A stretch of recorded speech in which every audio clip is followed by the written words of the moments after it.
Well, good morning, everybody. This is Barry Jones with SP History. And as you can see, I'm outside. Weather is tolerable. And so I am sitting outside in my tent.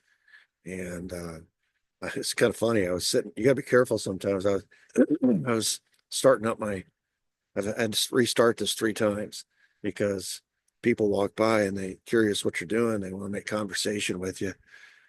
Normally, I have a privacy wall up on the back of my tent that prevents that from happening. But I'm enjoying the breeze today. So hopefully people will see that I'm talking and will leave me alone, at least for the duration of this video. We're continuing with our MLK series. And we started yesterday in episode 1, laying the groundwork, just giving you the government's case. And when we left off, it was pretty clear. Well, it was pretty overwhelming anyway, the evidence that the government had, at least on the surface, against James Earl Ray, starting with the fact that all the witnesses, both standing there next to Martin Luther King when he was shot, and those that were in the tenants in the rooming house. So inside and outside witnesses all said that the shooting came from the rooming house. And when they went into the rooming house, they found a bathroom window open, it overlooked the Lorraine, and scuff marks in the bathroom tub where the assassin had stood allegedly. And of course, then they found out who had been in that bathroom. It was the tenant in 5B. And of course, then you got just a matter of checking with the owner as to who rented that. And it's pretty quick. They learned it was James Earl Ray. One of the witnesses said he saw him carrying a bundle after the shot as he was escaping the building. And police found the bundle, and everything in the bundle pointed to James Earl Ray. There was a gun in there that he'd purchased in Birmingham a few days prior. There was a radio. It had his state penitentiary number in it, his prison ID carved on the outside. His fingerprints were on Schlitz beer cans. I mean, it was pretty quick nailing down who at least the suspect was. And then, the evidence on from the shooting itself on Martin Luther King's face on the right side of his jaw indicated a shot from the right front and above, because the trajectory of the bullet was going down. And that's where the rooming house was. So as if you're the Memphis police or the FBI in your initial investigation, you're going to focus on that rooming house, especially that bathroom window, and anything suspicious that went on in that rooming house, but specifically 5B and the bathroom. And then they find out that James Earl Ray fled the scene afterwards, and then when he does get arrested, he pleads guilty. The shell casing that they found in the bathroom matched the rifle that they found in the bundle, which of course Matt was linked to James Earl Ray because he purchased it. The sight and the scope that they found were the same sight, the scope that James Earl Ray had purchased. The slug that they pulled out of Martin Luther King matched the shell casing, which matched the rifle. I mean, it just, especially in the absence of any alternative evidence from any shooting from any alternative location. Now, some of this we're going to find out. There was alternative evidence that got squelched, but we'll start learning that today. But as far as what we covered yesterday, it was a pretty overwhelming amount of evidence, even though none of it was really physical evidence. I shouldn't say none of it. A lot of it was circumstantial or based on testimony, hearsay. I saw this, I saw that. But there was some physical evidence that tied to James Earl Ray, that bundle, for example. So you take all that together, and it presented a pretty open and shut case that James Earl Ray was the shooter. And that's how we started. Now, today I'm going to introduce you to Dr. William Pepper. And as I mentioned yesterday when we were going through the source material, Dr. William Pepper is one of the foremost experts on all things related to the MLK assassination. He spent over 3 decades looking into this case. And so now he's no longer with us, but his work is. He's written a bunch of books. He's been on a bunch of podcasts, did a lot of public speaking. things of that nature. He also worked on the RFK case and was intricately involved with Sirhan, his defense. So he's got a baseline of experience with these matters that goes. This is why I use him as a source. I want somebody who's connected to the case. I want authors are great. I want someone who is connected to the case and has seen the evidence and has talked to the participants. It's like a firsthand account. You're getting something. You're getting information from people that were there with the principals. They interviewed the principals. They worked on their behalf. They went through the ups and the downs with them. That's the same thing with Judge Brown. He was intricately involved in the case because he was the judge that heard James Earl Ray's appeals. And so those two sources are just invaluable. And we're going to introduce you today to Dr. William Pepper. I said yesterday in the introduction, lead off, what COINTELPRO was. It was the FBI's counterpart to what the CIA was doing. CIA they called their Operation Chaos. The FBI's operation was called COINTELPRO. They were essentially the same thing.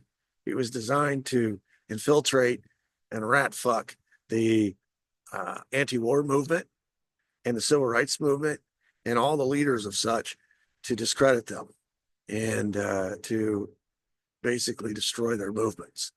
And they used all kinds of surveillance techniques and spying and infiltration and false flag operations. I mean, it's a long list.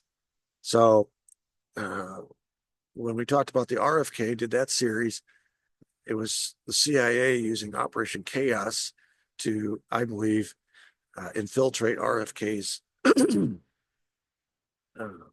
security detail and get rid of a problem before it became a problem, before it became president. And then here we see the FBI doing similar things with MLK.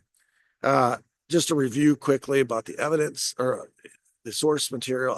I've used the government reports, which came as a result of the original investigation, all the appeals process, but also the House Select Committee on Assassinations investigation in the late 70s. So there's a lot of evidence there. Dr. William Pepper, whom we're going to talk about more today, Judge Joe Brown, who we'll talk about later, and then Mark Lane, Dick Gregory, David Garrow, his book about the FBI, and then, of course, Jesse Jackson. That's just a quick review. I talked about it yesterday pretty at length in episode 1 about those sources. All right, let's talk about Dr. Pepper. He's an interesting character in this whole case, and you really can't investigate the Martin Luther King assassination and all the things that happened subsequent to that without at least availing yourself of the evidence that Dr. William Pepper uncovered in his 40-year, I think it was like 35 years involvement in this case. Now, his involvement with the Martin Luther King family, with Martin Luther King personally, predates the assassination. He had a 1-year relationship with Martin Luther King, and it was instigated by his opposition to the Vietnam War. He was a journalist, and he wrote numerous articles opposing the war while he was in Vietnam on location. And one of his articles, which was contained in Ramparts magazine, was called "The Children of Vietnam." I've got it pictured here. Was a heart-wrenching description or account of all the war crimes Americans were committing against the Vietnamese people, especially the children. And it just so happens that Martin Luther King was a subscriber to Ramparts. He read the article. It was in January of '67. He was in the Atlanta airport. He was waiting for his plane. He pulled out his mail. He was going through his mail, and he pulled out this magazine and saw the cover, and he read the article, and he requested a meeting with Dr. Pepper as a result. You'll see why in a minute. But so this was a meeting that was instigated by Martin Luther King. So this predates. This is another reason why I think Dr. William Pepper has a lot of credibility in this matter, because he did not glom on to the assassination as a way to make a career for himself. Uh, he had a relationship with Martin Luther King before the assassination and left it alone for years after. He sort of got dragged into it, kicking and screaming. He didn't really have any interest in it. Was just sad that his friend had died, but did not go looking for this case. The case came looking for him.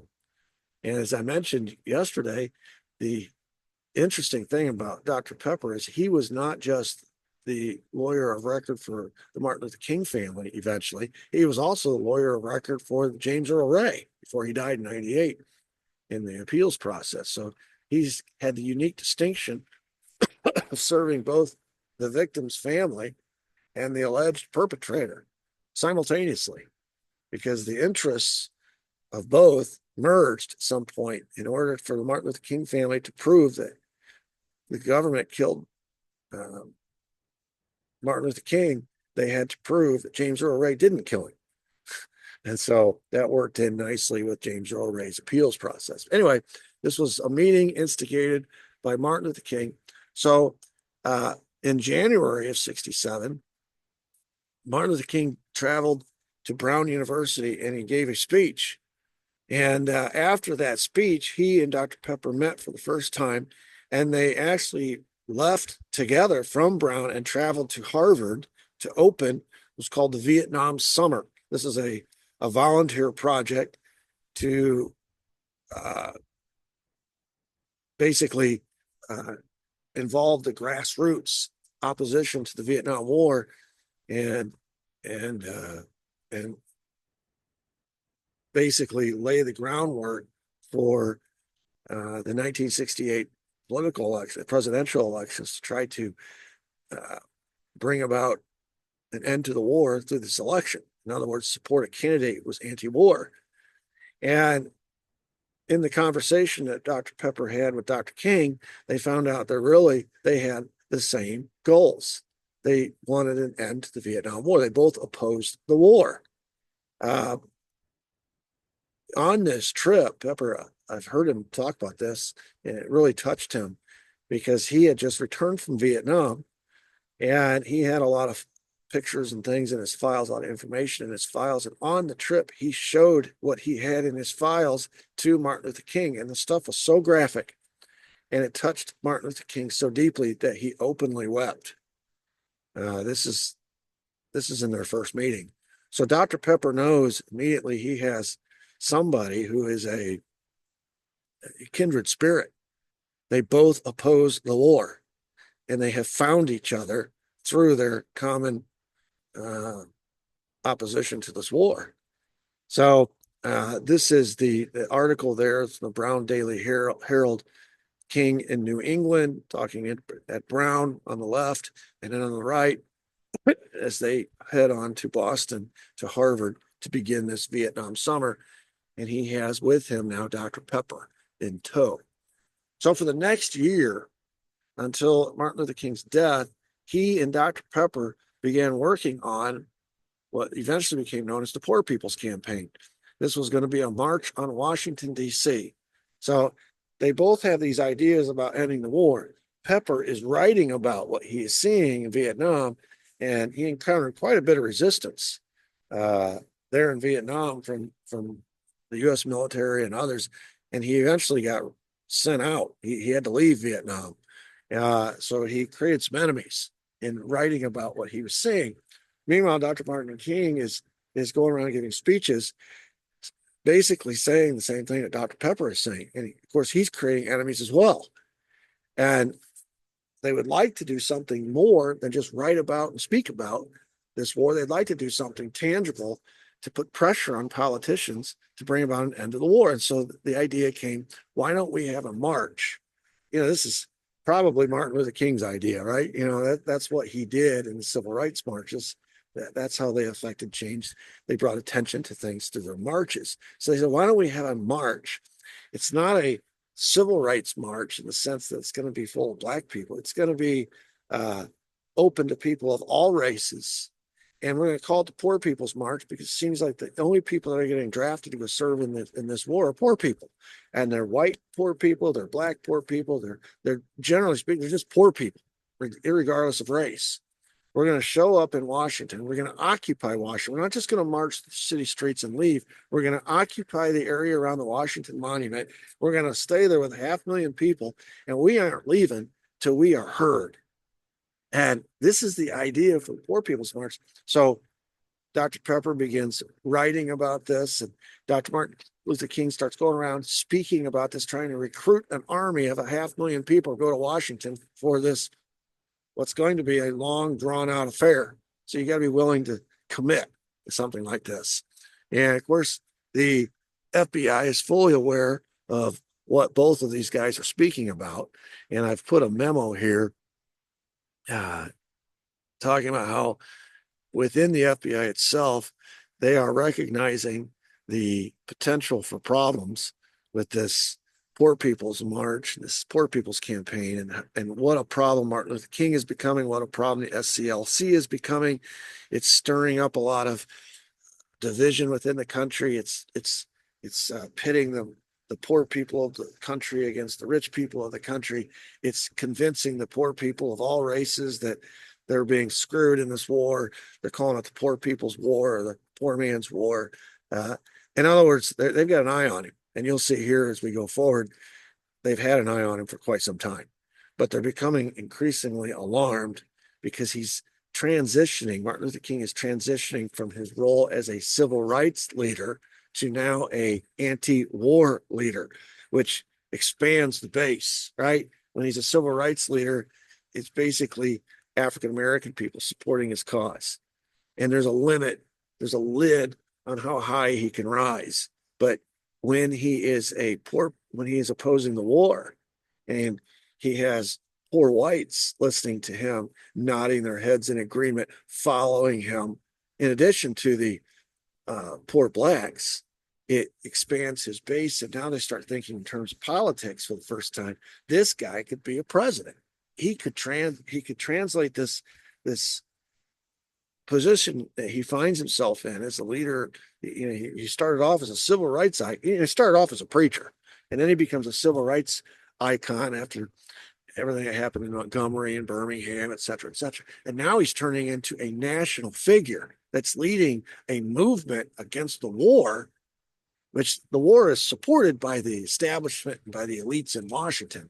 The anti-war movement, there's a lot more people that can glom on to the anti-war movement than the pro-war movement. There's a lot more of the poor people and the folks that are getting drafted into this war than there are of the others. They're excluded from all of this. So they're beginning to view Martin Luther King in a different light, is my point. And he's much more dangerous in this capacity than he was in his former capacity. And they didn't like what he did before in his role as a civil rights leader. But this is much more dangerous.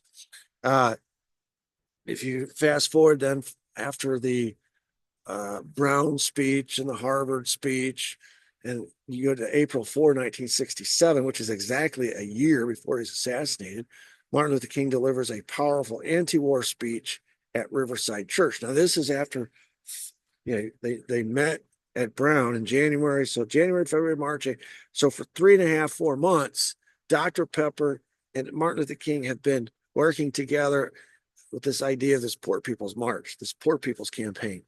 And what Dr. Pepper has shared with Martin Luther King, what he saw in Vietnam, so touched Martin Luther King that this becomes his new cause, the anti-war movement. And this becomes the topic of his speeches now. And so in this very famous speech at Riverside Church, he just called the United States government out. He says the United States is the, quote, greatest purveyor of violence in the world today. This is not a message that's going to be received well in Washington.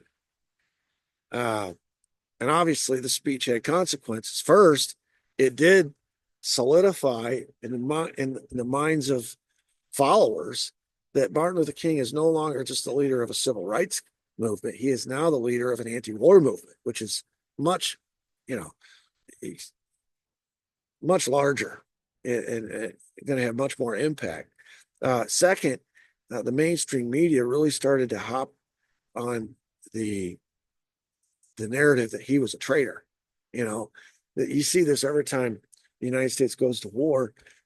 Anyone who speaks out against that war is anti-American, a traitor, committing treason. Uh, there's a rush to rally around the flag. Uh, Sometimes politicians use this during times of election. It's called waving the bloody shirt to cause Americans to vote for the party in power because you don't want to switch horses in midstream. And the bigger issue is the war, and you want to win the war. And so if anyone comes out who is seen to undercut the effort or to criticize, be critical of our government in that effort, they're labeled a traitor. Third, it split the Civil Rights Coalition. I've never really thought about this before. I was listening to Dr. Pepper one day talk about this. I found myself agreeing with him. It was he was talking about the courage it took for Martin Luther King to take this position. I thought, well, of course it took courage. He's standing up against the white establishment. But he made the point that it took a lot more courage than just that, because not only was he standing up against the white establishment, the elites of society, he was also standing up against half of his own base. The African American community trusted the government. In the 60s, it was the government that had fought to free them from slavery. It was the government that was trying to break the binds of break the ties of segregation. It was the government that was passing laws that would eventually, had passed the civil rights law. It was the government that was going after Southerners, racists, segregationists, whatever. It was the government that was taking care of them. It was the government had created a lot of social safety net programs to help poor and struggling African Americans. And so you're asking the African American community, which had been steeped in this education from the earliest recollection, that it was the government that was on their side, and it was not working against them. It was this government was on their side. And now Martin Luther King is saying it is the government that is the greatest purveyor of violence in the world today. So when it came to civil rights, the African American community trusted the government to be on their side, protect them. Now their leader, the guy they've been following in the civil rights crusade, is telling them that same government is working against them and drafting their boys into the army to serve in an unjust war, an illegal war. And so he's splitting his own base of support, because for some that was just a bridge too far. They were saying, we're not going to be critical of the same government that has helped us, brought us out of slavery, that passed Brown versus Board of Education, that desegregated the South, that did all these things, passed the civil rights laws. We're not going to be critical of that same government. We're going to support that government now when it needs us. So he split his own base of support, and it caused the SCLC to lose supporters, but also to lose donations. There was a huge drop off in the amount of donations that came into the SCLC after Martin Luther King made it clear that his new direction was to oppose this Vietnam War and to call out the United States government for the war crimes it was committing. This becomes a real act of courage and bravery on the part of Martin Luther King. In addition to the white establishment and the government elites, he was actually talking a language that his own base of support didn't understand, a lot of them. 11 days later, April 15th, 1967, he is speaking in front of the United Nations, and Dr. Pepper is there as well. And in Pepper's speech to a large rally in front of the United Nations, he suggested that there be a third-party presidential ticket of Martin Luther King and his running mate, Dr. Benjamin Spock. You remember Dr. Spock? He was the psychiatrist.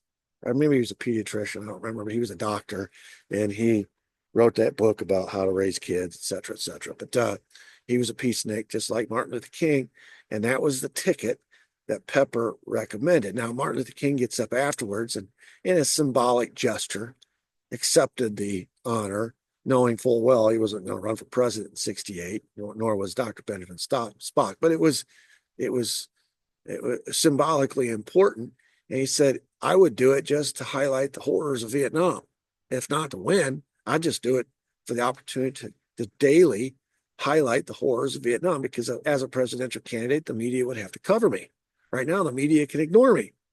So this is I want to, every story has a backstory. So what I'm doing is I'm telling the backstory of the relationship between Dr. Pepper and Martin Luther King, and the evolution that is taking place, especially in the heart and mind of Martin Luther King. He had a very successful movement going. It was the civil rights movement, right? That was enough to occupy his time, and it already created a place for him in history. Now what he's doing is he's taking a huge step, a very courageous step, a brave step, to oppose something that was going to cause infinitely more problem for him than all of the civil rights agitation that he had been involved in to that point. In other words, he's leaving the safety of the harbor, so to speak, and he's going out to the big ocean where the big waves are, and he's saying, okay, civil rights is one thing, but this war is unjust. And he is now, instead of working with the government to try to desegregate the South or free the slaves, of course, he wasn't around back trying to free the slaves, but you get the point. The government was on that side. Instead of working with the government to bring equality to all the races, he's now working against the government and the elites that run it to oppose this war. So he has crossed the Rubicon. I remember I used to say that all the time with my students. And of course, students in the 21st century have no idea what you're talking about when you say cross the Rubicon. So it was a great opportunity to teach history, at the same time expose them to a pretty widely used phrase. And that was to explain to them what happened to Julius Caesar when he was ordered back to Rome, but to leave his army on the other side of the Rubicon. And Caesar knew that if I leave my army on the other side of the Rubicon, I go to Rome by myself. The emperor who is waiting for me there is jealous because I've become more popular than him as this very successful general. He's going to kill me. So he crossed the Rubicon with his army, disobeying the emperor's order. All right, that's a decision that's irrevocable. You can't take it back. You've committed treason at that point. This is what Martin Luther King has done. In this time frame, right after he met Dr. Pepper, he crossed the Rubicon. And the anti-war cause becomes his new cause célèbre. That is his new cause. And he has officially crossed the Rubicon. And Dr. Pepper was part of the reason it happened. It was happening without Dr. Pepper, and probably would have. But Dr. Pepper sped up the whole process. And now they're in it together. So he doesn't have the following that Dr. King has, but he has a lot of influence with Dr. King because he was risking everything to oppose the war, just like Dr. King was risking everything to oppose the war. So they spoke the same language. On March 18th, 68, now we're getting closer to the event, Martin Luther King visited Memphis because there was a garbage workers strike. And of course, this is going to be folded into the Poor People's Campaign. In fact, it was his and Dr. Pepper's idea to use Memphis as the launching point, the Poor People's Campaign and the Poor People's March to Washington. It was going to officially launch during this trip to Memphis, either the first trip or the subsequent trip. And so Memphis is going to be key in what they're doing next, which is to march on Washington. At this during this first trip to Memphis, he speaks to an enormous crowd at the Mason Temple, which is a Memphis Pentecostal church. It was the venue of choice in Memphis because it was the largest meeting space for African Americans in the South. So if Martin Luther King comes to your city, in this case Memphis, you're going to the largest meeting space where you can get the largest crowd in of African Americans. It just so happens to be the Mason Temple. And this is where the preacher in him comes out. He was a Baptist minister at heart. If you ever listen to Martin Luther King's speeches, there's a rhythm to them. There's the verbiage that he chooses, the language oftentimes is very biblical. It comes straight from scripture. And he has, like I said, a very rhythmic uh, way with words that it sounds like a preacher. And in this particular speech, he talks about the New Testament parable, Dives and Lazarus. And Dives and Lazarus was the rich man and Lazarus. If you're familiar with that story in the Bible, the Lazarus was the poor man, rich, and Dives was the rich man. And during their life here on earth, Dives had it all, had everything, right? And he would allow Lazarus, who had nothing, to eat the scraps off of his table along with his dogs. And so in this world, Dives had it made, and Lazarus was the poor guy laying on the ground, eating the crumbs from Dives' table. Then the parable goes on and talks about the afterlife, how Dives dies, and because he's not had a personal relationship with God, he ends up in hell, in torment. Meanwhile, Lazarus, who did have a personal relationship with God, goes to heaven. So the fortunes have completely changed. Lazarus is in heaven, where everything is great, and Dives is in hell, where everything is not so great. And there's that interaction there where Dives looks up into heaven and he sees Lazarus sitting there. And he recognizes him. He says, send Lazarus down here with some water to give me a drink, basically, or dip my tongue in some water. I'm dying of torment down here in these flames. And the essence of it was, sorry, you made your decision in life. He made his decision in life. And so now in the afterlife, this is a result of those decisions that were made. And there's a great gulf that is between you two, and you can't cross over here, and Lazarus can't cross over there. These are permanent situations, in other words. Anyway, I remember when I was a kid, our preacher would reference this parable all the time during invitation time, right? Don't wait too late to make a decision for Christ, right?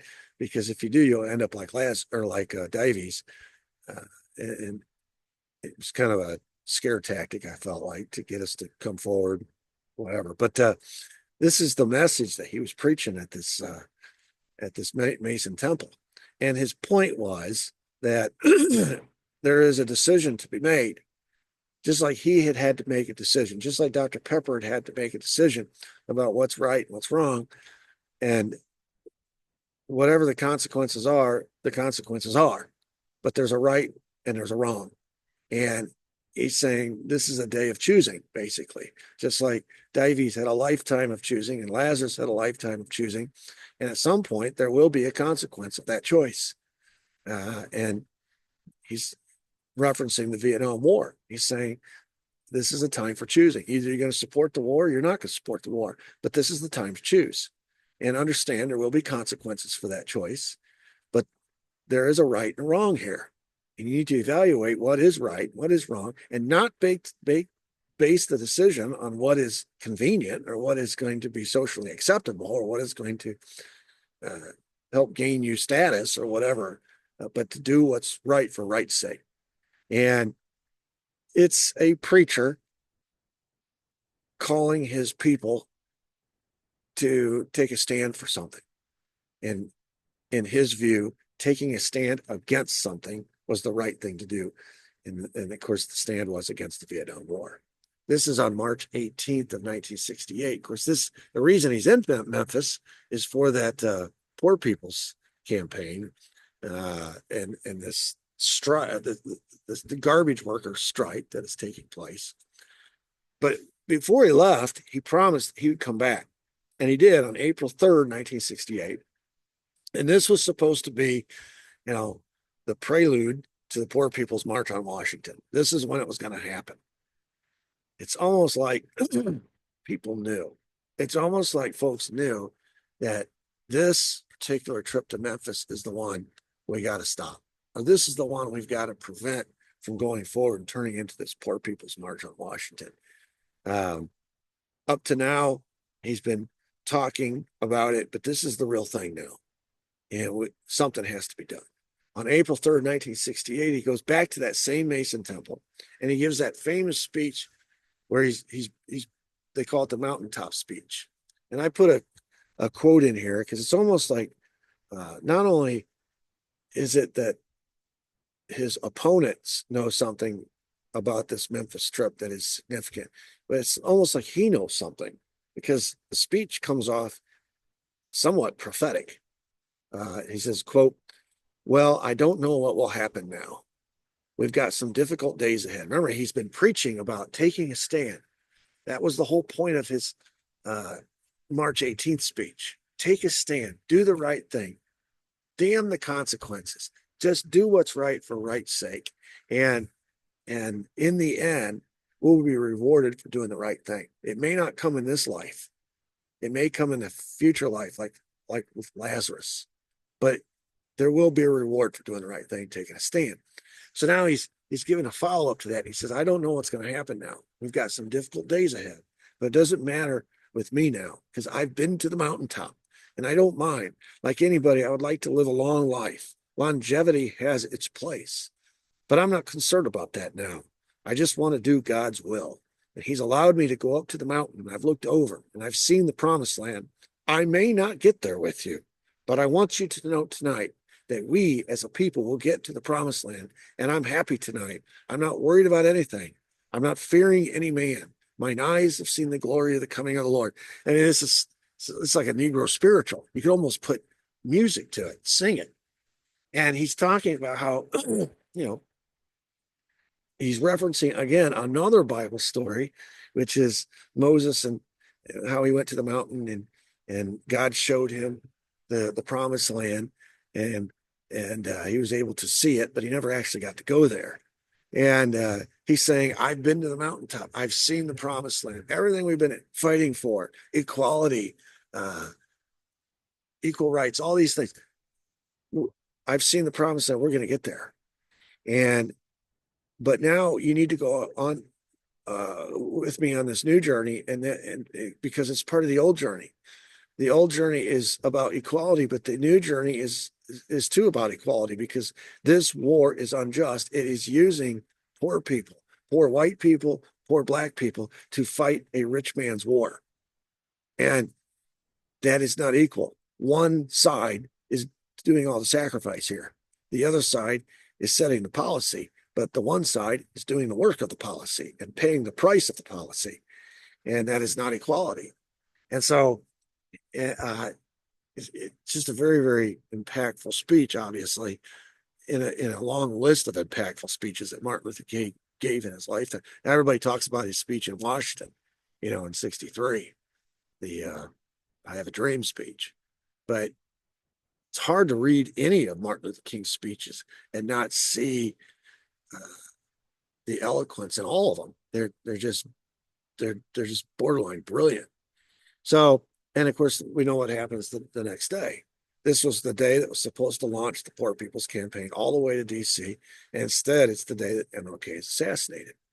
So what I've been trying to do is give you the backstory of the relationship between Dr. Pepper and Martin Luther King and how they both were on this same journey together. And then incorporate into that the timeline to show you how since their meeting in January of 67, Martin Luther King became a full-throated anti-war agitator. That became his new cause. And that transition, him crossing the Rubicon from civil rights leader to anti-war leader, was complete by the time we get to Memphis in April of 1968. But it's very important to understand that Dr. Pepper went on that journey with him. And he too was on that anti-war journey, and they were conspiring together. They were working together, collaborating on this Poor People's March in Washington. when it all came crashing down on April 4th and Martin Luther King was assassinated. Then we have a period of time go by where kind of reminds me of Jim Garrison.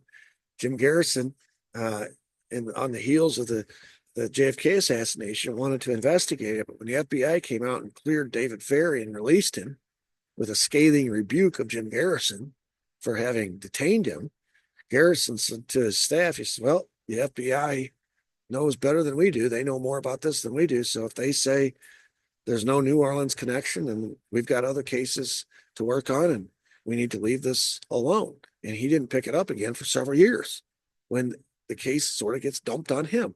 Here we have another situation similar to that where the case is going to get dumped on Dr. Pepper. The whole process begins with Ralph Abernathy. Abernathy was a close friend, a confidant, a chief aide to Martin Luther King. He was the co-founder of the SCLC. Here you see them pictured together. He was back with Martin Luther King at the beginning when they organized the original Montgomery bus boycott, which, remember the Rosa Parks story? That's the event that put Martin Luther King on the map as the de facto leader of the civil rights movement. Well, Ralph Abernathy was at his side during this whole period of time. So they were tight. And of course, he knows Dr. Pepper because Dr. Pepper was also tight with Martin Luther King. So they were in the same orbit, Martin Luther King's orbit. So this is 1977. This is 9 years later. Life has gone on. Dr. Pepper moved on, became an attorney, and the civil rights movement moved on. The Poor People's Campaign fizzled out without its leader, but life went on. Well, here in 1977, 9 years after the assassination, Abernathy asks Pepper to accompany him to Brushy Mountain Prison in Tennessee to interview James Earl Ray. And Pepper was a little quizzical about it. He says, Ralph, what are you talking about? Don't they have the right guy? Pepper so much admitted in his books and in his interviews that he thought they had the right guy. And after seeing all the evidence that we talked about yesterday in episode 1, I would have thought they had the right guy. I taught that in my history classes for many years that they had the right guy because I looked at that same evidence and it looked overwhelming. So Dr. Pepper is asking, don't they have the right guy? Do you have questions about Ray's guilt or something? And Abernathy was a little sort of non-committal. He said, I just want to hear his answers to some tough questions. It's bothered me. Some things have bothered me. Of course, this was his friend who was killed, and he wants to see the man who's been the alleged perp, the alleged murderer of his friend, face to face and see him answer these tough questions. And then he finishes it by saying to Pepper, I just want to see where it goes. And so Pepper says in the interview several of the interviews that I listened to, that he had to go brush up on the case. He didn't even know the facts of the case. So he told him, he says, well, give me a couple months before we go, because if you want me to ask questions, I don't even know what questions to ask. I don't know the facts of the case. So he goes and he begins researching the case. And at some point, they decide he's ready.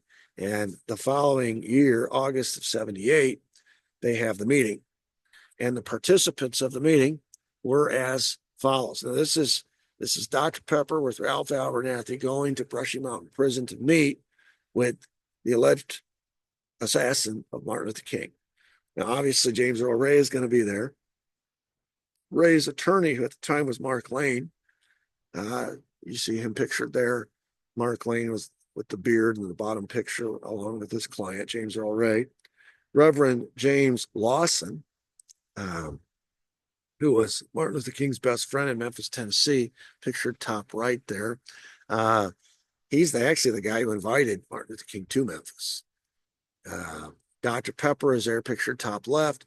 Two fellows I don't have pictured in this particular slide. Ralph Abernathy, because I already pictured him on the previous slide, was there, and Dr. Daniel Barron, who is a psychiatrist from Harvard, and his expertise is in body language. And Dr. Pepper asked Dr. Barron to accompany him and watch and jot down in a notebook his observation of James Earl Ray and his body language during this ordeal, where he's going to ask him some pretty tough questions. In fact, his instructions to Dr. Barron were to, quote, sit back, watch the body movements of James Earl Ray as he was put through this very stressful ordeal. Now, they had to get permission, and Mark Lane was trying to get a new trial for James Earl Ray. So any help with that cause, he's going to appreciate. So he readily accepted on behalf of his client to have this meeting, but he was present as well. So they go and they meet with him for, I think it was 3 or 4 hours. And Dr. Pepper puts James Earl Ray through this very thorough examination. And when they come out of the meeting, they all got together to discuss what their impressions of the meeting were. And they all agreed, it was unanimous. Quote, there was no doubt that Ray was not the shooter that killed Martin Luther King. That was, now, understand, you've got people in this meeting that had a relationship with the victim. Ralph Abernathy was as close to Martin Luther King as anybody, as was James Lawson, as was Dr. Pepper. These people had a close relationship with the victim. They went in predisposed. Their presuppositional viewpoint was to agree with the government that this is the guy who killed their friend. All right. Dr. Barron was neutral in the whole thing, but according to the body language observations he made, he said this is not the body language of a guilty man. So now you have an expert who is agreeing with them. And of course, Mark Lane believed in his client at the beginning to start with. So now you have everybody in agreement. He was not the shooter. Now, the next level observation that they all made was, we don't know what role he might have played. We know he wasn't the shooter, but could he have played a role and have been knowingly involved in the case? That they didn't know. Whether or not he played a knowing role in the case, and or even an unknowing role. I mean, what role did he play in the case? Was he somehow involved, just not the shooter? And third, according to Pepper, he raised enough questions that Pepper decided on his own to go back to Memphis privately and quietly and start investigating the answer to some of these questions that he had. There was some conflicts with the official story that he needed to get answered. And so he knew, I got to go back to Memphis and research this for myself. So this is the beginning. So this is important because Pepper did not come to this as a way to either enrich himself or to make himself popular or famous or whatever. He got asked to come along, and this was essentially 10 years after the assassination. So there'd been a period of time go by where he'd left it alone and sort of resumed his life, absent Martin Luther King, went back to his life before he'd met Martin Luther King the way it was. And now all of a sudden he's getting dragged back into this. And his curiosity is piqued to the extent that he wants to go to Memphis and start his own investigation, because there's some inconsistencies here. There's something here. He smells a rat. This looks like a setup. And so this is 10 years after the actual event. So that's the backstory to what we're going to go into next and see the results of this investigation Dr. Pepper undertakes. And of course, it's going to culminate in 1999 with a civil trial in Memphis. It's going to take that long for Pepper to get the evidence, to get people to testify, to find the witnesses, et cetera, et cetera. It's going to take him a long time. So this is why I say this becomes a labor of love for Dr. Pepper that goes on and on and on. It starts in 1978 and it continues to his death, essentially. Now, according to Pepper, Ray vigorously denied that he had shot Martin Luther King. and that the only reason he pled guilty, this is a direct quote, was because he was under enormous pressure from his then lawyer, Percy Foreman. This is before Mark Lane came on the scene, who insisted that the state would execute him if he did not cop a plea and take a sentence of 99 years. Now, let's just read through this and see the progression and then kind of try to interpret what's happening here. According to Ray, quote, Percy told me he was not in good health and he could not give me a good defense. He said, if you plead guilty afterwards, you can withdraw your plea, get a new lawyer, and seek a new trial. And so when they asked for any kind of evidence of this, he produced a handwritten note from Percy Foreman indicating that Foreman would give Ray $500 as a retainer fee to his brother Jerry to pay a retainer fee for the new lawyer when you're ready to do it. So the story is, but from Ray, that he was forced to plead guilty. You know, the government made a big deal about the fact, and I did too yesterday when I was presenting the evidence from the government, that he pled guilty. When most people hear that a defendant pleads guilty, they understand, you know, the whole point of a trial is to try to get a fair hearing for that defendant. And if you're the defendant, you're trying to escape justice. You're trying to prove your innocence. It seemed like the worst thing you could do to prove your innocence is to plead guilty. That is you of sound mind, body, and soul, as a mature adult saying that you did it and you accept the consequences. And you're choosing that path because it is the best path forward for you. And of course, the way Ray described it was his lawyer said, if you don't plead guilty, they're going to execute you. If you do plead guilty, they won't execute you. They'll just put you in prison for 99 years. But during that period of time, you can get a new trial. I can't defend you. I'm not in good health. And it's too late in the game to change lawyers. I can't go through, you know, basically the lawyer exercised leverage over his client, said, you're going to have to plead guilty or else. And Ray said, I didn't feel like I had any options. And of course, we've already established the fact that Ray, we haven't established it yet. We will. Ray was kind of a simpleton. He was not he was not a criminal mastermind. He was not experienced in these matters. He took the advice of his attorney. He believed him, especially when the attorney said, listen, it's not permanent. This is not the end of the road. Just take your plea, get your sentence, take your conviction, and then get a new trial. Here's money. I'll even give you money to hire the lawyer going forward, a new lawyer, someone who's healthy can do this. And you can get your new trial and fight for your innocence then. But right now, the government wants blood. They want your blood, and they will execute you if you don't agree to plead guilty. So he pled guilty. And you know, that's the story. And when they saw the letter, the handwritten letter from the attorney promising to give $500 to his brother to pay the retainer fee for his new lawyer for his new trial, they realized that James Earl Ray was telling the truth. All right. So we'll start with that. Now, how did he come to represent James Earl Ray? This case officially begins in 1978 as far as Pepper investigating it, but he did not become Ray's attorney until 1988, 10 more years later.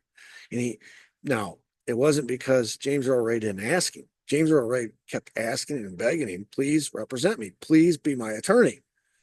And Dr. Peppers kept saying, no, I will not represent you until I am sure you had no, quote, knowing role in the MLK assassination. Remember, they came out of that when they had their little meeting afterwards with all the participants minus James Earl Ray. They all agreed that James Earl Ray could not have been the shooter.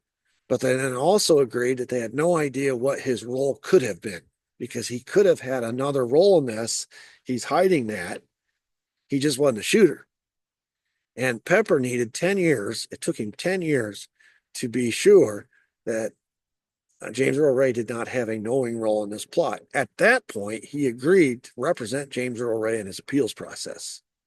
And he went with him all the way through all the appeals from the federal circuit, eventually to the Supreme Court. Of course, they lost every time.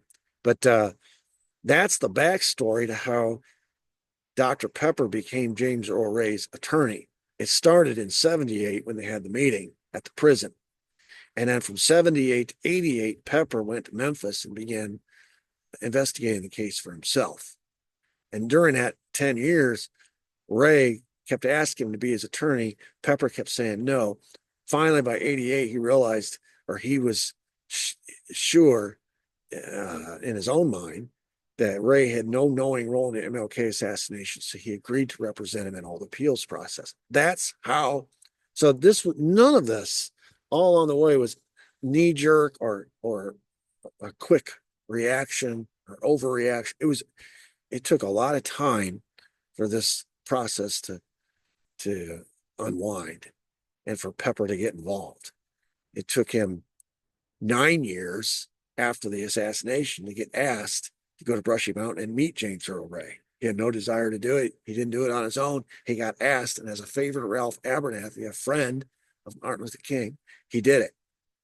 And that set him on a course 10 years later to represent the guy that they interviewed in that 78 meeting.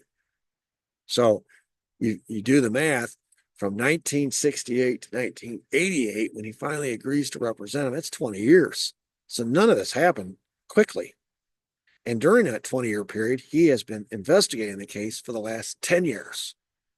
So this is the result of a lot of time and effort on the part of Dr. Pepper specifically. What are some of the investigative discoveries that Pepper began making that convinced him in that 10 years James Earl Ray was innocent? Well, one of the first things was the relationship of the FBI to this case. And this is what really startled him to realize that this was much deeper and much bigger than this guy sitting there in a prison cell at Brushy Mountain Prison in Tennessee. What he discovered was that FBI Director J. Edgar Hoover had a collaborative relationship with the Dixie Mafia. You say, well, what's the Dixie Mafia? Well, the Dixie Mafia essentially is the mafia that is not the inner city mafia, these big cities. You got the Italian mafia in all the big cities, right? You got New York and Chicago and New Orleans and Dallas. These are the big city Italian mafiosos. Carlos Marcello ran the Italian mob down in New Orleans. Santos Trafficante ran the mob down in Florida. You had Chicago, which had its reach into Dallas, and you had the New York, the five families in New York. That's the notorious Italian mafia. In the outlying areas in the South, especially, you had lesser known mafiosos who were not necessarily it wasn't created or structured the same as the Italian mafia. In other words, it wasn't a family structure necessarily. They all came from the same place. To become a made man, you had to come from that same place. It was just people that were into crime and mainly making money from the gambling rackets or from being hitmen. They worked a lot of times. They worked in concert with the Italians, and they carried out a lot of their dirty work for them in the outlying areas.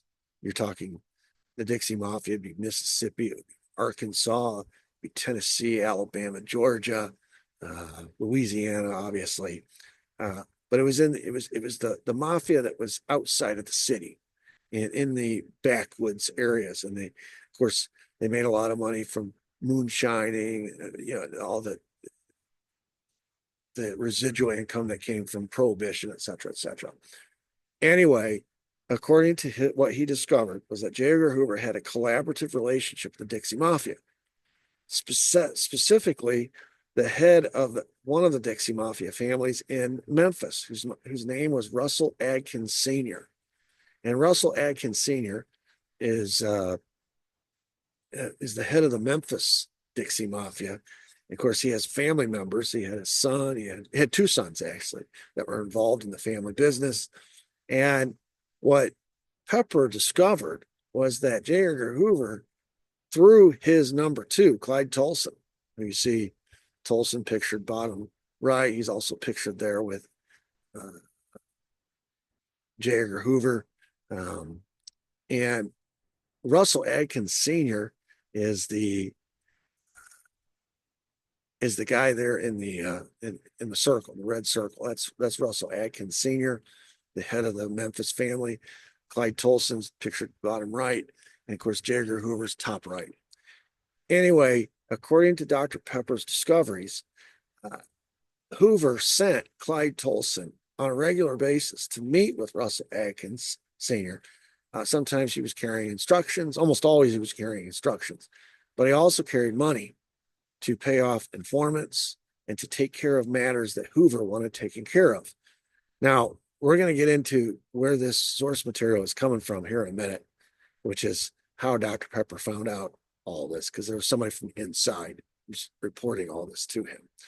But this is a direct quote from that source, that Tolson often came to Memphis to pay off informants. These are Dixie Mafia informants that reported back to J. Edgar Hoover and the FBI, and to take care of matters that Hoover wanted taken care of. So it's like his own private little, it's sort of like, if you followed my Miami series, we talked all extensively about how the CIA used the mob and the Cubans to do all their dirty work. Well, here is the FBI director using the Dixie Mafia to do some of its dirty work. He'd give them instructions, he'd give them money, etc., etc. So here's that witness. His name is Tyler Adkins. Tyler Adkins is the son of Russell Adkins Sr. And as a young man, he was involved in the family business along with his brother. And he, in the participation in this business, he actually sat in on these meetings and accompanied his father on all of this Hoover-related business. When his father died, Tyler, along with his brother, took over the family business. So he is intricately involved in this. Now, when Dr. Pepper meets him, Tyler Adkins is dying of cancer, and he's in hospice care when Dr. Pepper chased him down. And as often is the case when you're facing death, staring death in the face, sometimes you're willing to come clean about some things that prior to that you wouldn't have been. This is fortuitous for Dr. Pepper, at least as far as gathering information is concerned, because Tyler Adkins, by the time Dr. Pepper met him, was dying in the later stages, stage 4 cancer. And he agreed to be deposed by Pepper and to tell him everything he knew about the family business. So this information that we're talking about the Russell Adkins connection to J. Edgar Hoover comes straight from the son, Tyler Adkins. And there's another witness from the city of Memphis, whose name is Lloyd Jowers. We're going to talk about him more later. This is a picture of Lloyd Jowers there. And how he came to be aware of this information. We'll talk more about him in a minute. But according to Jowers, an official decision to kill King came in 1966. And at first, there was no decision about where they would kill him. It was still up in the air. And so we see the preparations begin on Hoover's end to create a scapegoat for this killing that's going to take place, Martin Luther King. We see that happening already in 1966. So what Jowers is saying, and Tyler Adkins confirmed, is that the decision to kill King all the decisions came from the top. And these Dixie Mafia figures would be informed of these decisions. So it was their understanding, as they're sitting in on these meetings, that in 1966, the FBI, J. Edgar Hoover, had decided the time had come to kill King. No location had been chosen, but that preparations were beginning already in 1966 to prepare a scapegoat to take the fall for this killing. So that's all happening in 1966. And we'll talk more about the preparation of the scapegoat as we go along. We'll talk more about Jowers as we go along. But I'm trying to keep the stories separate here so I don't get them too confused.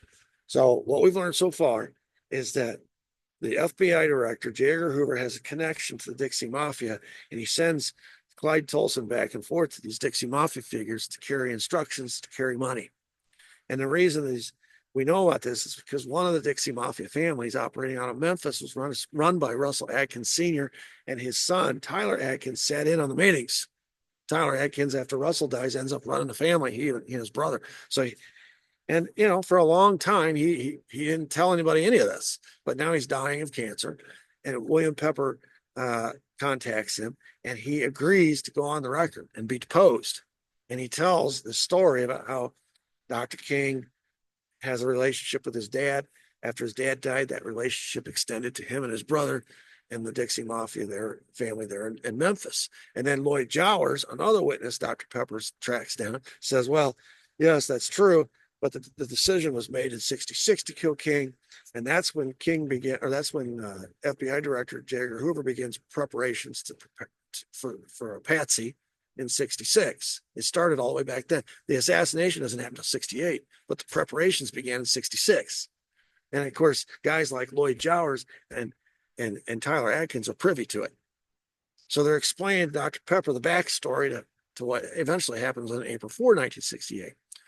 Now, as far as the location, how that came to be, well, initially the contract, according to Tyler Atkins and Lloyd Jowers, the initial contract was offered to the New York crime families, the Chicago crime family, and they all said no. It's too no, we don't want this. They declined it. When they offered it to the New Orleans crime boss, Carlos Marcelli, he accepted it.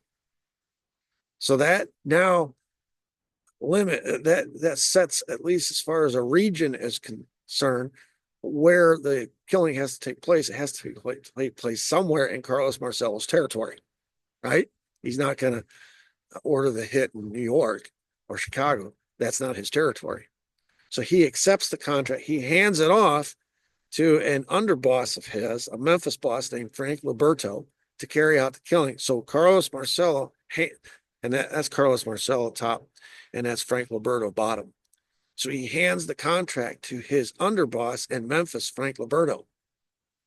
By the way, Liberto, before he died, confirmed to numerous individuals that he had Martin Luther King killed. So you try to get this information from people before they die. Sometimes it's a race. It's like we talked about with Tyler Atkins. He's sitting there with stage 4 cancer, dying in hospice care when Dr. Pepper finds him. Fortunately, he found him before he died and found him at a time when he was willing to talk. Same thing here with Frank Liberto. So that's how the decision was made to kill him in Memphis. The New York bosses said, we don't want the contract. The Chicago bosses says, we don't want the contract. The New Orleans boss says, I'll take the contract, but he handed it to his Memphis underboss. So clearly, Frank Liberto is going to carry out the hit where he has his territory. That's in Memphis. So Memphis becomes the choice at that point. All right. Remember, this is all the result of Dr. Pepper's investigation. In 1966, I told you I'd come back to this, the preparations of the patsy. In 1966, J. Edgar Hoover asks William Bill Acker, who was the commissioner of the Missouri Department of Corrections, to profile all of his prisoners under his jurisdiction, specifically the ones at the state pen at Jefferson City. He says, I want somebody who is docile, passive, someone who could be used as a patsy in a killing. That is a direct quote from J. Edgar Hoover to Bill Acker. Those are the instructions that he has sent out. Profile your prisoner population. Find somebody who is docile, passive, someone who could be used as a patsy in a killing. Now, Hoover did not disclose to Acker who the target of such a killing would be. He just gave him an assignment to do, and Acker did it. Excuse me. This is a notorious prison, this Missouri State Penitentiary. It was called by Time Magazine the bloodiest 47 acres in America. That was in 67. It was an old, kind of looks like a castle. And it's been added on to, it had been added on to many, many times. And so it's got this ramshackle appearance to it. Obviously, it's no longer in operation, but in 66 it was. And this is where this profiling is taking place by Bill Acker. So after Acker profiles the population, he comes back and tells J. Edgar Hoover, I found your guy. And his name is James Earl Ray. The personality profile of James Earl Ray was that of a passive, loyal, very loyal, in fact. Dr. Pepper will discover that the hard way in some cases, unassuming and very naive, which is interesting because we talked about how he was convinced by his first attorney to plead guilty and that he would, it wouldn't be any problem. I'll give you $500. Won't be any problem. You hire a new lawyer and you'll get a new trial afterwards and it'll be easy peasy. And he believed him. And that fits right in there with that psychological profile that Acker did, that he was a naive person. He had a history of nonviolent criminal behavior. His 20-year incarceration at Jefferson City was for being a repeat offender, basically petty crimes. He was not particularly skilled in crime. He always got caught. In fact, there were some stories about how he was actually a bumbling idiot, where he would arrive to do a burglary and not even know in advance the hours of operation of the place he was trying to burglarize. He'd get there and the place would be closed, or the lock would, the safety would have a time lock on it, and he wouldn't know that. He hadn't done any scouting in advance, and he'd tell the clerk to open the safe. He's, I can't. It's on a time lock. Come back at 6. It'll open at 6. Kind of a thing. He was just sort of a bumbling idiot. He was a poor, white, struggling ne'er-do-well who worked off and on. And when he lost his job, he inevitably lost every job he ever had. And when he would lose his job and need money, he would commit these petty burglaries and robberies to survive. But he always got caught. And there was nothing in his history of criminal behavior to indicate this guy was any kind of a mastermind. He was just, and then as far as his knowledge of weaponry, and this is going to be borne out by his purchase of the alleged murder rifle, Martin Luther King, he didn't really have any skill or facility with a weapon. According to the psychological profile, he'd fired a .22 once when he was a teenager. He was in the Army. He took weapons training, but he was mediocre at best. And one of the things that's in that psychological profile is that he did not display any racist tendency. He was not a racist, which is interesting because the government's going to use that. That's the first thing they're going to share with the American people to establish a motive. This guy was a poor, white, Southern racist. It turns out he wasn't. And there's notations in the psychological profile that from witnesses that say he used to shoot craps with his African-American coworkers. He got along well with them. Direct quotes. So if you're Dr. Pepper and you're making these discoveries, you're seeing something develop in front of you that the government didn't share with the American people, which is to say that James Earl Ray is being set up for something. He was chosen by J. Edgar Hoover, who assigned Bill Acker to do a psychological profile, find somebody who fit the psychological profile of Patsy, and he was chosen specifically because he fit all of those psychological profiles. And not only was he not good with weapons, not only was he not a racist, he wasn't a criminal mastermind. I've even heard people, I was listening to Mark Grobert lately, recently, in his description of James Earl Ray, he said he was a criminal mastermind. He's anything but a criminal mastermind. He's if anything, he's a bumbling idiot, and just kind of stumbles along from crime to crime. And that's how he ends up 20 years in Jefferson City. He'd done too many of these petty crimes. Well, according to Tyler Adkins, he was present at a meeting where D.W. Wyrick, the warden at the Missouri State Penitentiary, was paid $25,000 cash by J. Edgar Hoover to facilitate the escape of James Earl Ray. This is a picture of D.W. Wyrick.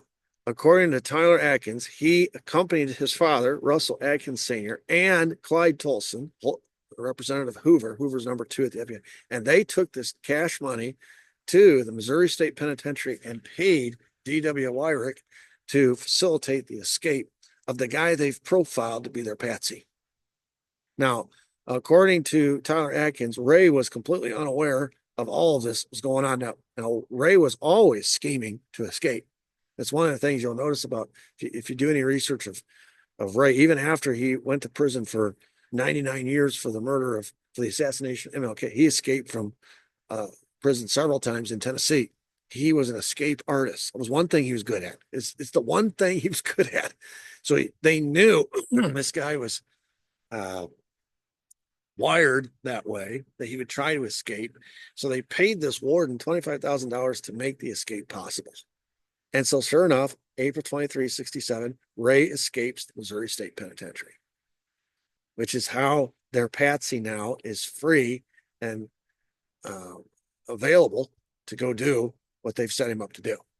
They facilitated his escape. He crawled in a bread truck. When the bread truck left the grounds, he was in the bread truck.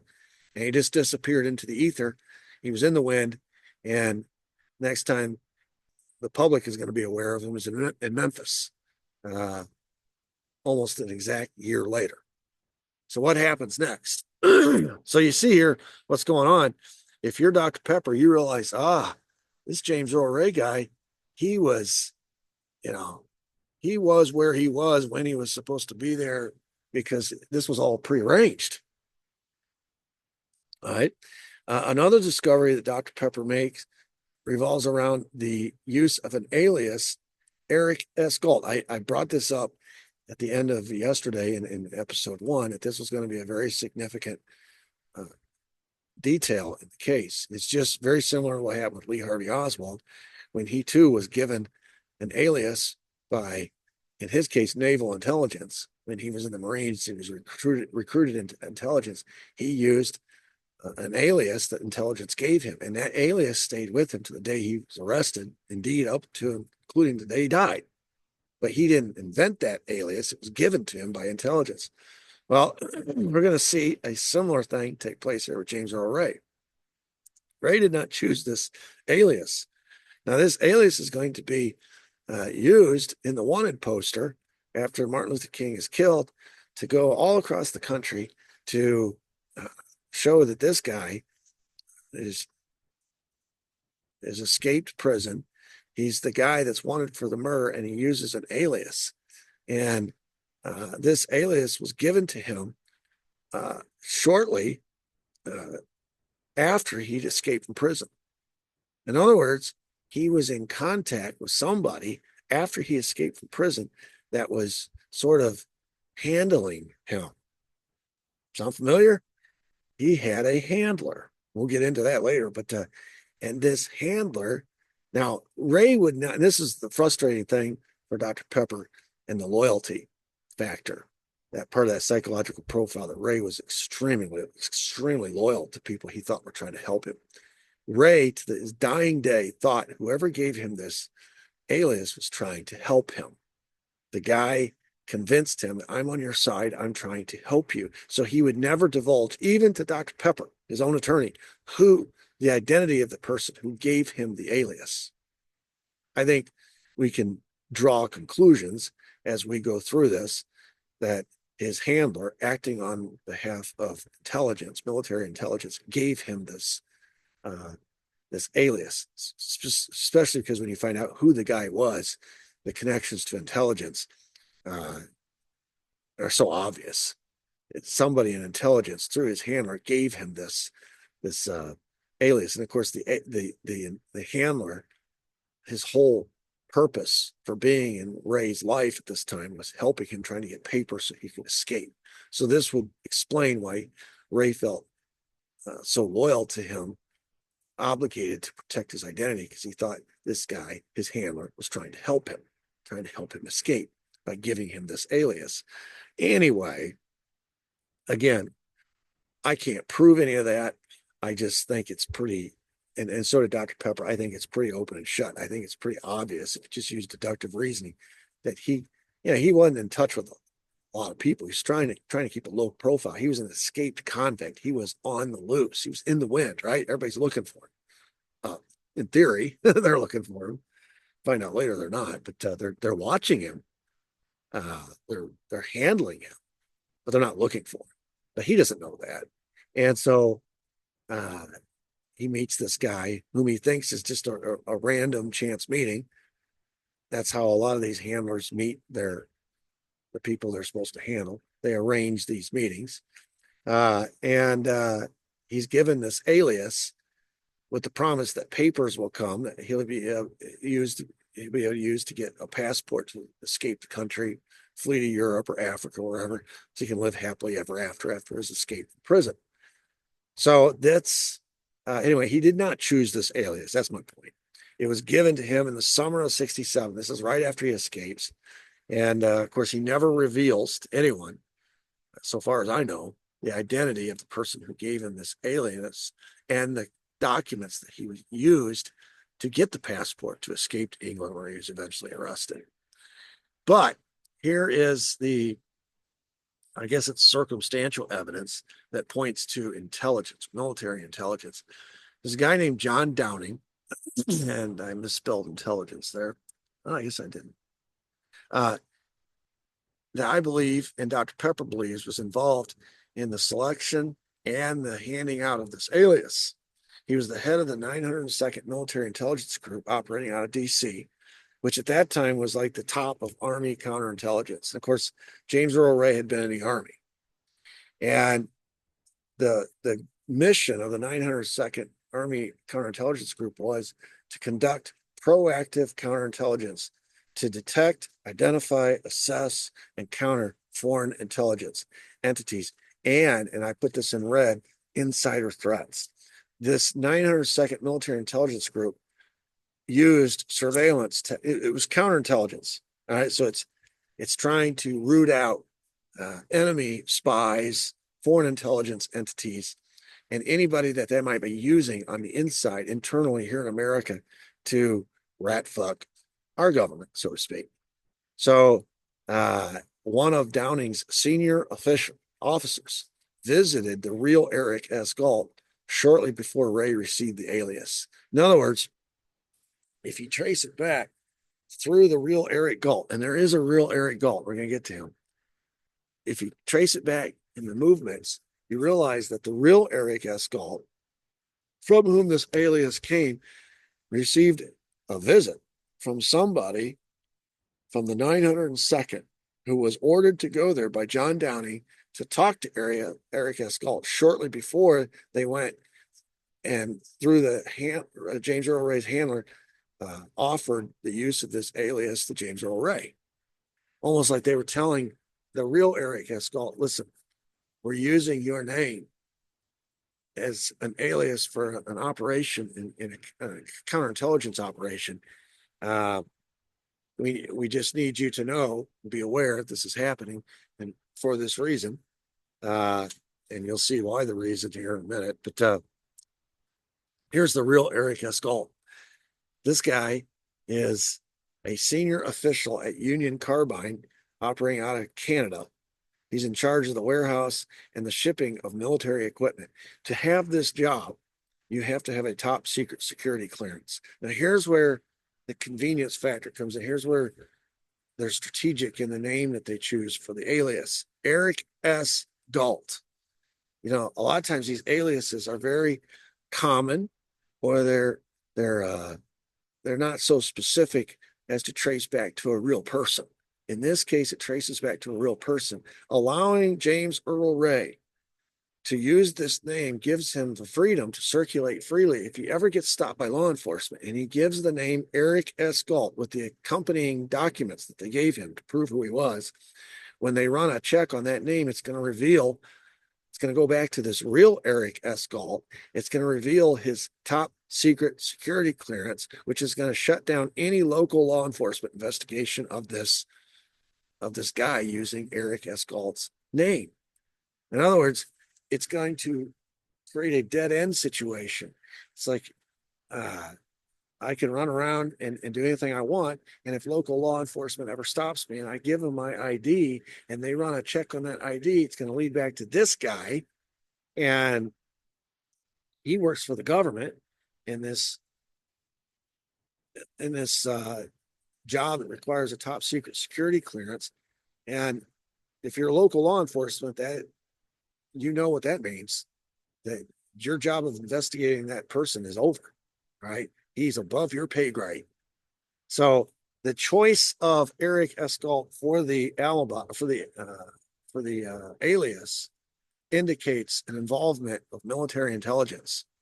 The fact that Eric S. Galt was visited by John Downing's highest ranking officer underneath him prior to the alias being given to James Earl Ray indicates that John Downing and military intelligence chose Eric S. Galt specifically because of his top secret security clearance as the alias and informed him prior that this was happening. So here we have the involvement of military intelligence in the alias that James Earl Ray is going to use during the entire year that he is on the lam and during the time that he's trying to escape after the Martin Luther King killing. And that's eventually how they're going to catch him. Of course, they were watching him the entire time. And this alias is going to come to him through a handler that is being used by Hoover and military intelligence to basically steer, keep an eye on, and give assignments to, as we'll see coming up, to their patsy that they've set up. And they didn't just set him up to be the patsy. They picked him for the very reason that psychologically he fits the profile of patsy. Problem was he was sitting in a prison cell, so they pay good money to the prison warden to facilitate his escape. And now they can't afford. They've invested all this time and energy and money into him being the patsy. Last thing they need that year that he's going to be free is for him to get in trouble with the law again. He has a long history of getting in trouble with the law. It's probably unrealistic to hope that he could go a year without getting in trouble with the law again. So they give him this alias so that if he does get in trouble with the law and for any reason, he gives him this alias with the documents and he's going to be set free. It's going to protect him, in other words. So that is the beginning of the William Pepper investigation. Now remember, he has not yet agreed to represent James Earl Ray. Remember, after the initial meeting in 78, Ray asked him to take him on as a client, and he said no. For the next 10 years, Ray repeatedly asked him to take him on as a client. Ray and Pepper kept saying no. Pepper eventually said yes in 88, 10 years later, after he learned all of what we're discovering through this investigation. What did he learn? He learned that the FBI had a relationship with the Dixie Mafia, and through some of his contacts in the Dixie Mafia, he found out that they decided to kill Martin Luther King in 1966, and he found out how Memphis was the city or the site chosen for that crime because Carlos Marcello accepted the contract, and handed it off to Frank Liberto, his Memphis underboss. So that's how Memphis got chosen. So this is one thing Pepper learns. Then he learns that in 66, they started to prepare the patsy, and they did the profile of all the prisoners, and then they facilitated his release. They paid money to the warden to get him help facilitate the escape of their patsy. And then they will introduce to James Earl Ray during the time that he's free a handler. Now we haven't gotten to that yet. We will. And through this relationship that James Earl Ray develops with his handler, he is given an alias to use as protection, which is why he never divulged the name of the person who gave the alias, because he thought he's being loyal to this guy who's trying to help him. And this all points back to military intelligence, because the guy's name that they chose had a top secret security clearance, worked in the military industrial complex. He was an arms dealer, basically. And he had a top secret security clearance. So they went to him before John Downing sent his top ranking officer to him and said, hey, listen, this is what we're doing. This is why we're doing it. This is a counterintelligence operation, yada, yada, yada. And Eric S. Galt went along with it, by all appearances. And So this was his protection. This was sort of his coat of arms for the year that he's going to be free before the assassination takes place, before they need him again as a patsy. And he will use this name, Eric S. Galt, on a passport to run away to England, right? After flees the country after the Martin Luther King assassination. So they have to put that alias on the most wanted poster to help law enforcement find the guy they're looking for. And of course, they are very well aware of the alias because they gave it to him. And they know why they gave it to him, so that when the time comes and it's time to arrest him, initially it'll work to protect him because it'll lead back to the guy who has top secret security clearance, but eventually it'll be used to arrest him. And so if you're Dr. Pepper, you're following these breadcrumbs and you're realizing this is a lot more complex than the story that we were told yesterday in episode 1. This is a lot more complex than the evidence would have us believe. And of course, with a quick guilty plea and a quick trial and a 99-year sentence, the American people washed their hands of it and said James Earl Ray must be the guy. The government got him. He tried to flee the scene. All these pieces of evidence point to him. But what Dr. Pepper is finding out is that there is a master plot that started in 1966, and the wheels are in motion to lead to what happens 2 years later, April 4th, 1968 in Memphis. And so, again, a lot of this is backstory, but it's leading us to a place where he will be accused of the crime, and most American people will believe it. And to this day, the history books still teach it. So again, this is why we go through these backstories, because these plots are not born in a day. They're not born in a week or a month or even a year. Sometimes they take multiple years to set in motion, to find the perps and to arrange a place for it to happen. Meanwhile, construct a patsy or set up a patsy and handle him and order his movements and bring it all together at the same time, the same place. and it just takes a lot of planning. This is what intelligence outfits do. It's what they're good at.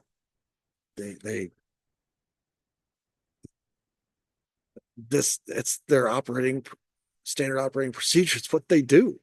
So anyway, that's enough for episode 2. We've gone on long enough.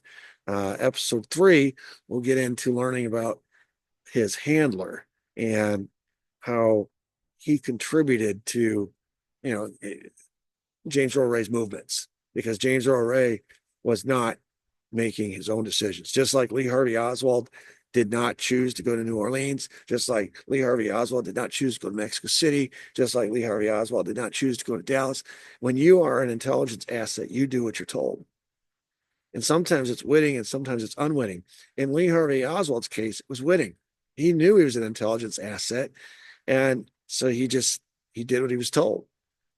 And James Earl Ray's case, they found someone naive enough that they could handle and him not even be aware of it until afterwards. So he starts putting the pieces together. But at the time, he thought these people were helping him escape from the prison and ever being caught and taken back. He had no idea he was being set up for something else, and that his very escape was a setup. He thought he did it. He didn't do it.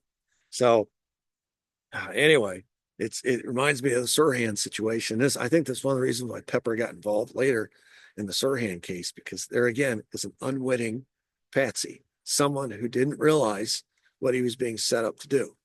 Now in that case, it was through hypnosis and MK Ultra mind control. He was a Manchurian candidate, in the truest sense of the word, because he had no idea, no control over his own behaviors, over his own movements, over anything.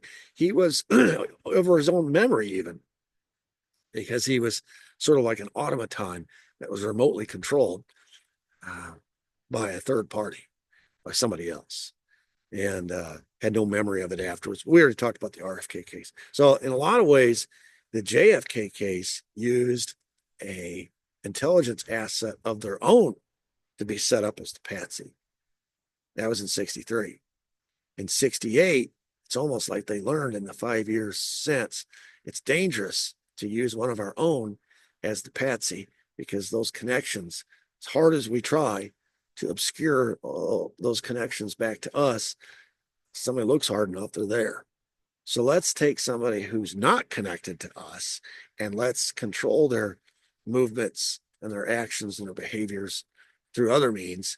And that way, when they start looking into the history of these patsies, none of it will lead back to us, at least that he worked for us or he was an intelligence asset in any way, shape, or form. I could ramble on and on and on. I'm going to end it there. So that's episode 2, and looking forward to episode 3. Until next time, God bless. Thank you.